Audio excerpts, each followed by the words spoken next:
to the Citizen channel. Hope you're all staying safe and well. And our preview show, yes, we have a 3 p.m. kickoff that's on telly. That's unusual, but it's something to do with some bloke getting crowned down in London. I have no idea what's going on there. Anyway, we've got a game against Leeds United, Manchester City against Leeds United. City versus United, the proper way, isn't it, this one? 6th of May, 2023, 3 p.m. kickoff on Sky Sports. So we're going to have a look at that today, and I'll come up with a Pepsi 11, but based on that last game we played against West Ham, I'm not too sure, but we'll see. We'll have a look, and we'll have obviously one eye on the Real Madrid game, of course, so we'll pick a team allowing for that as well. Please, if you are new to the channel, push that subscribe button, push the bell notifications over. Gone through 3,050 subscribers now, so you can help me to the next target, which is 3,100. Yeah, so you can help me towards that if you've not already done so. Spread the word. You can get the word out for me, guys. Much appreciated. If you are pressing buttons, please press that little like button as well. I'm trying to get about 20 likes for this, so you can smash that button for me. Yeah, I will be very grateful. That's simple as that. Yep, Sky Sports, 3 p.m. Our overall record at home against Leeds United in league games, not played that many, actually. Probably our fault and their fault for not being in the same divisions a lot of time, but we played them 49 times in the league at our place. We won 27, drawn 9 and lost 13.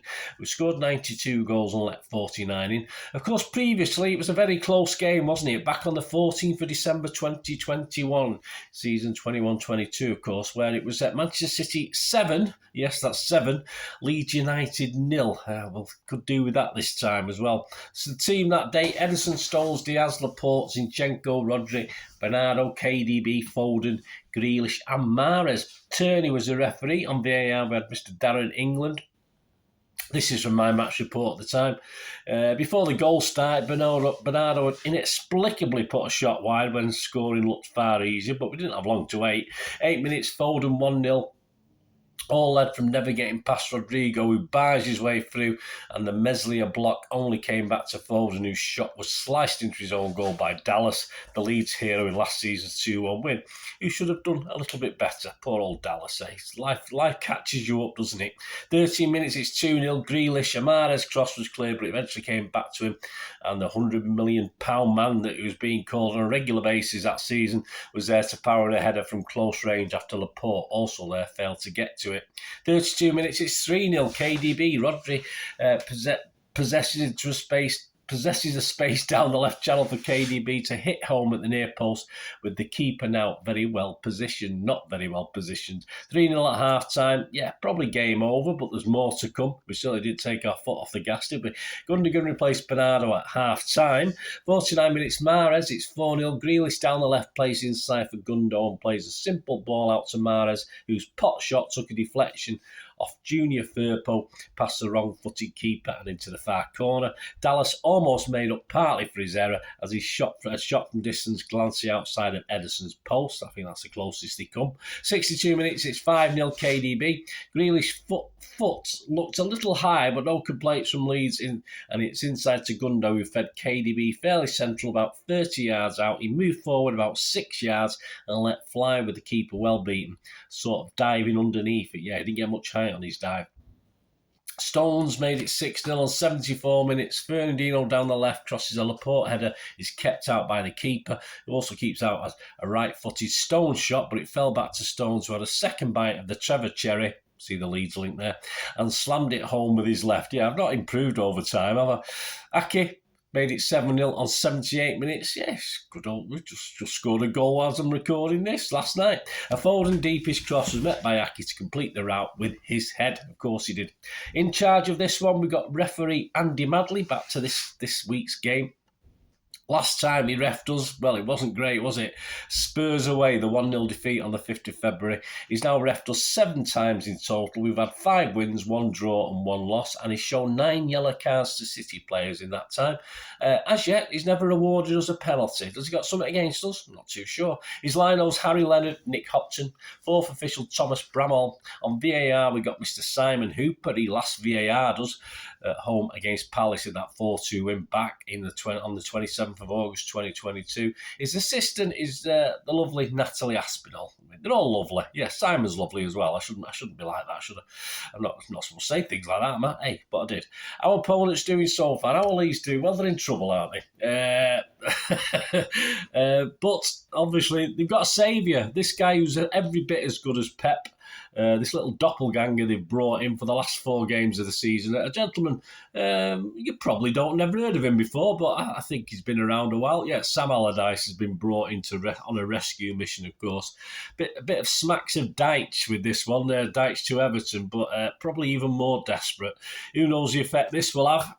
Could be new manager bounce, or it could be something pretty ugly, or it could be both, one way or the other. Leeds sits 17th, only above Forest in the 3rd relegation spot on a better goal difference. I think it's about +8. I think they've got a better goal difference. There'll be a graphic up there. They've got 4 games to rescue their season. It'd be devastating for Leeds to go back down, but they might have to take it on the chin. After us, of course, where hopefully they'll get sod all. They've got Newcastle at home, they've got West Ham away, and they've got Spurs at home. So, all right, they could probably beat Spurs, but the other two, there's no doubt that Allardyce will be a cultural footballing shock to the players after what they've had over the last couple of seasons. So it'll be interesting, to say the least, to see how they react. Their current top scorers and assisters: Rodrigo's 13 goals, 2 assists. Sinisterra's 7 goals, 0 assists. Bamford 6 goals, 4 assists. Harrison, we all know Jack Harrison, 5 goals and 10 assists. So he's done quite well. Injury-wise, Liam Cooper's been added to the list. He left the pitch after 35 minutes of that last week's 4-1 defeat to Bournemouth, which was pretty shattering. He picked up a muscular injury and is currently being assessed, but I doubt he will be ready for this one. And despite travelling with the squad for Sunday's Bournemouth game, Stuart Dallas, so we mentioned him a couple of times already, is ruled out with a thigh injury, and Tyler Adams, a thigh injury as well, and Luis Sinisterra, an ankle injury, both seemingly ruled out of the clash. I've not heard anything different. Yes, for Leeds, it's squeaky bum time, but if they do drop down, I think they need to reflect and perhaps come back stronger next time. It will be devastating, of course it would, but with the parachute payments, etc., and the crowd, etc., they should be able to get back and hopefully learn from the mistakes. The owners and whoever it is learn from the mistakes that they've made. Is Allardyce another? We'll know in 4 weeks' time, but if he is a mistake, if they do go down, can you see Allardyce staying and getting them up next season? Well, I think they'd better. Well, who knows? There's far better managers capable of getting teams up, but I think Leeds will bounce back whatever happens. But what about us? Because that's all it comes down to, isn't it? We know Leeds are in trouble. We're probably the other end of the spectrum, aren't we? We're okay against a poor-looking West Ham who either gave up on this one or were legitimately struck down with illness. It depends if you listen to Arsenal fans and other conspiracy theorists. I'll go for a bit of both. I'll go for a bit of illness in the camp, but they weren't quite up for it for this one. And let's say a less than expansive City won quite comfortably in the end. With Real, of course, coming up in midweek, will Pep go strong for the Leeds game? Or will he still rest key players ready to launch them in the Bernabeu? Well, he might not have any options, in fairness. KDB is moving, so that's good news. Hopefully, though, I haven't seen that overcoat he wore the other day. I'm not too sure if moving is a good thing to be doing. He should have moved back to his closet and got another jacket out, but hey, that's how it is. Who am I to give fashion hints to old KDB?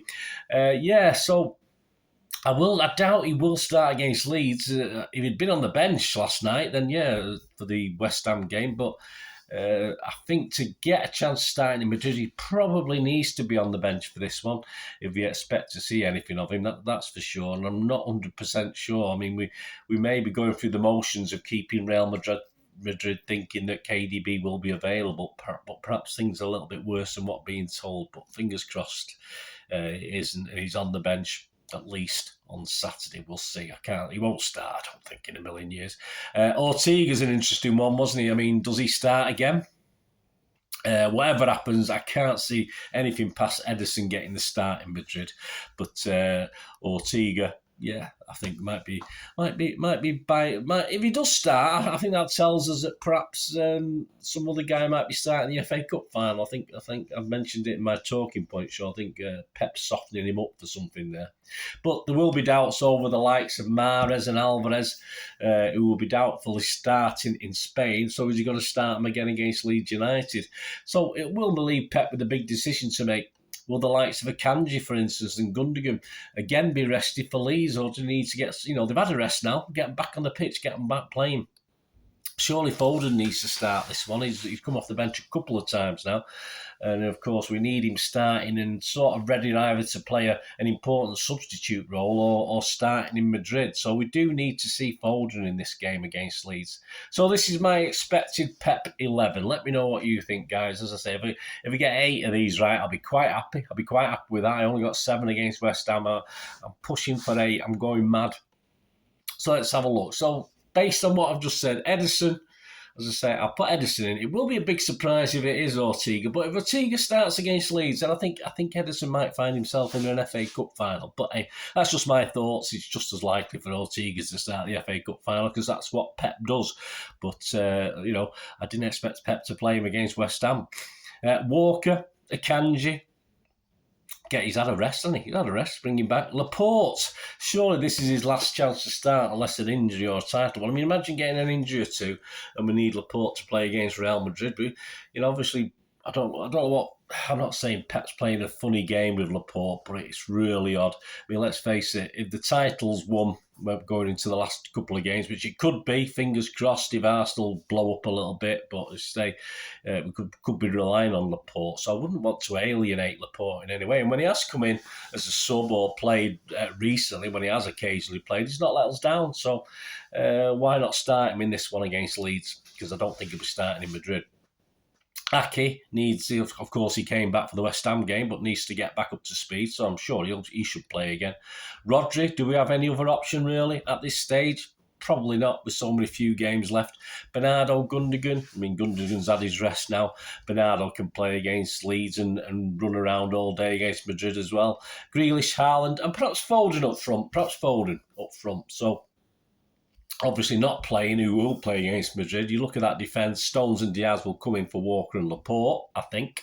KDB, if he's fit, of course, be there. If he has to start on the bench against Madrid, then obviously Foden's perhaps your guy if he gets minutes tomorrow or gets a start against Leeds United. So there you go. That's my 11, my little bit of reasoning. Let me know your thoughts and ideas, guys. My 11 versus Leeds, just to run through it quickly. Ederson, Walker, Akanji, Laporte, Ake, Rodri, Bernardo, Gundo, Grealish, Haaland and Foden, and I'll be happy to get 8 out of 11. Prediction time, yes, I did get it correct. I did say a broken clock's right twice a day, isn't it? I did get Manchester City 3, West Ham 0 correct. So for this one, Andy Morrison is going 4-0. And I'll be honest with you, I thought, I was going to go 4-0 anyway. And I thought, well, should I go 5-0 or 3-0? I thought, no, I'll go 4-0 because that's what I thought. So I'm going to be boring, I know, but I'm going to agree with Andy Morrison that we'll win this one 4-0. Right, on to a quick look at just a few odds, just to get through them. Not a big raft of them this week. Please, I don't condone gambling when the fun stop. These are all the general odds as at the, what date are we on today? Let's have a look. 4th of May 2023, about lunchtime. So these are average prices, just averaged out really. You might get better if you shop around, of course. All prices to win the league. Yes, City are 1-18 on now. You can get slightly better, but 1-18 on generally to win the league. Arsenal have gone out and still, remain 10-1. City moved in very slightly. Arsenal stay at 10-1 as they were last time. A City treble, the big 3 cups is 5-4. Not a lot of value, but there's not many games left, is there, I suppose. Leeds, still one of the favourites to be relegated. They're 4-7 on to be relegated. So if you're a Leeds fan, you're confident, you get a good price on them staying up. Match odds, City are 2-13 on, the draw is 15-2 and Leeds are 16-1. First goal scorers, little value on Haaland these days. It's gone down to as low as 13-8. So how about Gundogan 10-1? How about Grealish 17-2? For Leeds, you got Bamford 16-1, you got Rodrigo 20-1, he's been knocking him in. Anytime goal scorer, Marc Gundogan 11-4, the same. That's okay. Rodrigo for Leeds 3-1, Bamford 9-2. The correct score, our 4-0 that me and Andy predicts, is 9-1. How about the 7-0 that we had a couple of seasons ago? That's clickety-click, 66-1. A Leeds repeat of their 2021 victory, if you remember, at the Etihad 2-1. You can get 45-1 on that one. Half-time and full-time, City, surely 4-7 on. But if Allardyce is 15 men behind the ball, because he'll have to sneak some extra players on to get anything out of this. If Allardyce is 15 men behind the ball for first 45 minutes and keep it to a nice draw at half-time, about a draw at half-time, City to win. 10-3, bog standard, that sort of price. And about a draw and Leeds to it. How about a draw at half-time and Leeds to nick it? Well, about 28-1 there. Fill your boots. Goals over 3.5, as me and Mr. Morrison agree on, 4-5 on. But if you fancy more goals, over 4.5, you get 15-8. But over 6.5, so if it's another 7-0 or a 6-1 or a 5-2, you can go 8-1 on that one. Hat-tricks, well, we always have a look at Haaland, don't we? He's 5-1 to score an hat-trick. That's been gradually reducing over the season. Most teams to score, surely a no, but 17-20 on. Yes, it's still odds on as well, so just the bookies aren't taking any chances. Are the yeses 10-11 on. Winning margin, 4 or more, as per me and Mr. Morrison, 11-4 against. A Leeds winning margin of 1 goal is 18-1. So there you go, just a few of the little bits and bobs on there. Let me know anything you fancy or anything you're having a go on. And of course, I will be back with the ratings show when I get back. So it's a 3 o'clock kickoff, 5. So I'm usually on between 6 and 15 past. So I'll get the ratings show out about between 8 and 9 p.m. on Saturday night. And I'll do the talking points. I'll record that and get that out sometime Sunday morning. So please join me back for that. And of course, coming soon, we've got the City versus West Ham programme watch. We've got the City versus Leeds programme watch, which will be a bit later. But of course, the biggie, the preview of Real Madrid versus Manchester City, the semi-final of the Champions League. What a biggie that is, the preview of that. Hopefully, fingers crossed, will be out on Monday, at worst Tuesday, as long as we can get the information together. Thanks for watching, guys. Give us your comments. Let me know what you think. It'd be great to see your starting 11s, as what I say. It's another difficult one at this time of the year. If you know what Pep's up to, well, you know more than I do, that's for sure. He always keeps us on our toes at this sort of end of the season, doesn't it, with all these big games coming up. Thanks for watching. Till we meet again. That's one thing, don't I? Please stay safe, Blues. Come on, City. Bye for now.